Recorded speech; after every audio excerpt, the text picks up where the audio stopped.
ज्यादा शक्कर शरीर को खराब कर देती है। बोलो सही है?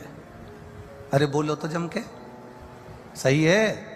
ज्यादा शक्कर शरीर को खराब कर देती है और ज्यादा शक हमारी पूरी जिंदगी को खराब कर देता है।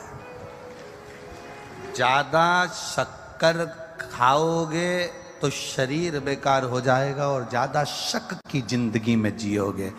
मेरी सास ने ना जाने क्या कह दिया मेरे पति से, ना जाने पति ने क्या कह दिया अपनी बहन से, शक में जिंदगी जी रहे हो। भाई ने ना जाने अपने भाई से क्या कह दिया, तुम्हारी मम्मी ने तुम्हारे छोटे भाई से ना जाने क्या कह दिया, उन्होंने ना जाने उनसे क्या कह दिया। दो जनी बात कर रहे हैं तो शंका चालू हो गई, पति पत्नी बात करें तो शंका चालू हो जाए, भाई भाई बात करे तो शंका चालू हो जाए। शक्कर शरीर खराब कर देती है, शक जिंदगी खराब कर देता है। एक शक की जिंदगी मनुष्य को बर्बाद की ओर लेकर चली जाती है। कई लोगों के मन में शक आ जाता है, शंकर जी को जल चढ़ाएंगे तो ऐसा हो गया, तो शक में आ जाओ, बिल्कुल मत चढ़ाओ। कोई कहे रात्रि को शंकर जी का अभिषेक करेंगे, पूजन करेंगे, शक में बिल्कुल मत अभिषेक करो। शक नहीं हो तो करना, शक है बिल्कुल मत करना। मंदिर भी जाना तो शक से परे होकर जाना। मैं शंकर जी के मंदिर जाऊंगी, किसी ने कुछ कह दिया तो शक में जा रहे।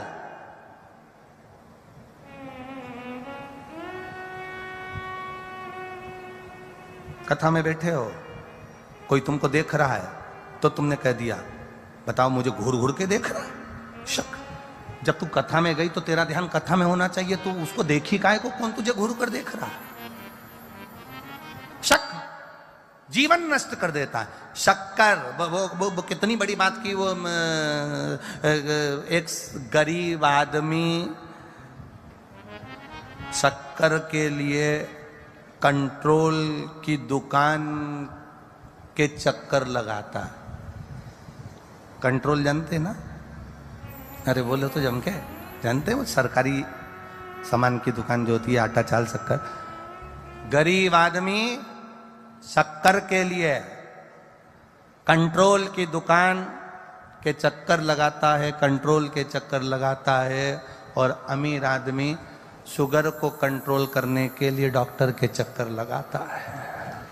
दोनों में बहुत अंतर, बहुत अंतर, दोनों में बहुत अंतर। एक शक्कर खाने के लिए कंट्रोल की दुकान जा रहा है और दूसरा शक्कर को पचाने के लिए डॉक्टर के पास जा रहा है। कंट्रोल करना, कंट्रोल। शंका से दूर हो जाओ, दूर। कई लोग होते हैं, एक बुजुर्ग व्यक्ति रेल में सफर कर रहा था, ट्रेन में जा रहा था, बेचारा सीधा साधा था। कुछ पढ़े लिखे लड़के ट्रेन में चढ़ गए। चढ़ते से लड़कों ने विचार करा, यहाँ लिखा है चेन खींचने पर 1 साल की सजा या 2000 रुपये जुर्माना। क्या करना है? अपन ने तो आज तक खींच के नहीं देखी ट्रेन की चेन। तो दूसरा बोला खींच लो, क्या जा रहा। तो 2000 रुपये कहाँ से आएंगे? चारों मित्रों ने कहा 500-500 इकट्ठे करो, 2000 दे देंगे। चारों ने 500-500 इकट्ठे करके जेब में रखे, चेन खींच दी।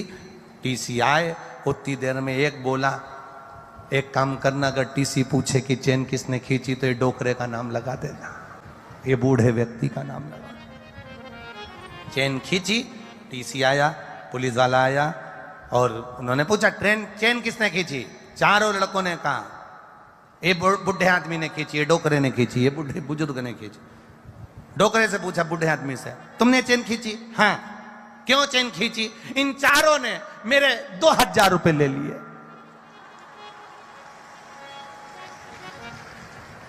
तुम कैसे कह सकते हो कि तुम्हारे 2000 रुपए लिया? ये पे काली शर्ट वाला है ना, इसके ऊपर वाली जेब में 2000 रुपए रखे, तुम देख लो। 500-500 के 4 नोट है। टीसी ने पुलिस वाले से कहा निकाल, इसकी जेब में से निकाल जरा। और जो जेब में से निकाले तो 400-500 के नोट टीसी ने निकाल के बूढ़े आदमी को हाथ जोड़कर कहा क्षमा मांगते हैं। और पुलिस वाले से इनके दे 2-4 दरकन ले चल चारों। बताओ ट्रेन में चोरी।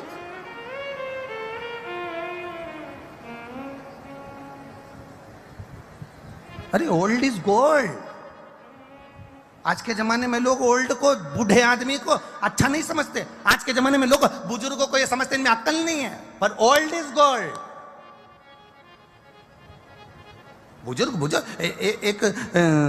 एक लड़के की शादी नहीं हो रही थी, बड़ी मुश्किल से शादी हुई। लड़की वालों ने शर्त रख दी, शादी में कोई बुढ़ा नहीं आना चाहिए। अब उनके जो फूफा जी थे वो बुजुर्ग थे, और फूफा जिद्दी भी बहुत होते। उन्हें कह दिया शादी में तो मैं जाऊंगा चाहे कुछ भी हो जाए। तो बुढ़ा नहीं जाना है तो क्या मैं बुढ़ा हूं क्या, मैं तो जाऊंगा। अरे फूफा जी तुम 75 साल के बुजुर्ग तो है ना। नहीं मैं तो जाऊंगा, गाड़ी में मुझे कम करो, मिठाई के डब्बे में भर के ले जाओ। अब इतना बड़ा मिठाई का खोखा, उसके अंदर उनको फूफा जी को ले गए और शादी में बारात में पहुंच गए। तो लड़की वालों ने कहा जरा देखो बारात के अंदर कोई बुढ़ा तो नहीं आया। जो देखा तो बारात में कोई बुढ़ा नहीं है साहब। तो क्या ठीक है बारात को आने दो। बारात सज धज के दरवाजे पर पहुंची। जो दरवाजे पर दूल्हे की सास ने आरती उतारी, वहीं पर दुल्हन का पिता बोला लड़का अंदर जब आएगा, भांवर जब होगी, फेरे जब होंगे, जब हमारे गांव की नदी में दूध भर दिया जाए। अब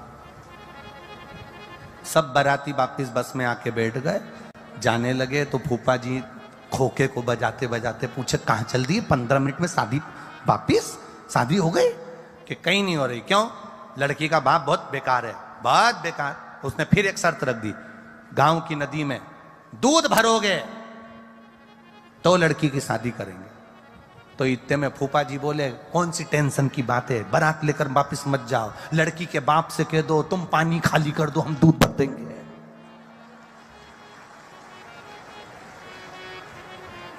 लड़की के बाप से कह दो तुम पानी खाली करो, हम दूध भर देंगे।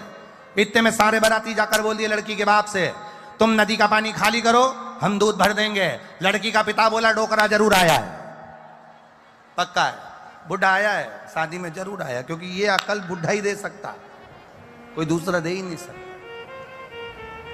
लोग भले कहें बुजुर्ग में अकल नहीं रही, तुम में अकल नहीं रही। लोग कहें आजकल के लोगों में, बड़ों में कोई अकल नहीं है। बच्चे कह देते हैं पिताजी तुम में अकल नहीं, माँ तुम में अकल नहीं, चाची तुम में अकल नहीं, काकी तुम में अकल नहीं।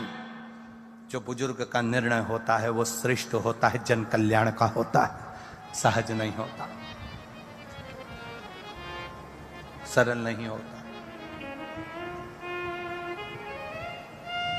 शक से दूर हो जाओ। शक्कर हमारे शरीर को खराब कर देती है, और शक हमारी जिंदगी को खराब कर देता है, हमारे परिवार को बर्बाद कर देता है। शक, एक पत्नी पति पर शक करती रहे, पूरा घर बर्बाद हो जाएगा।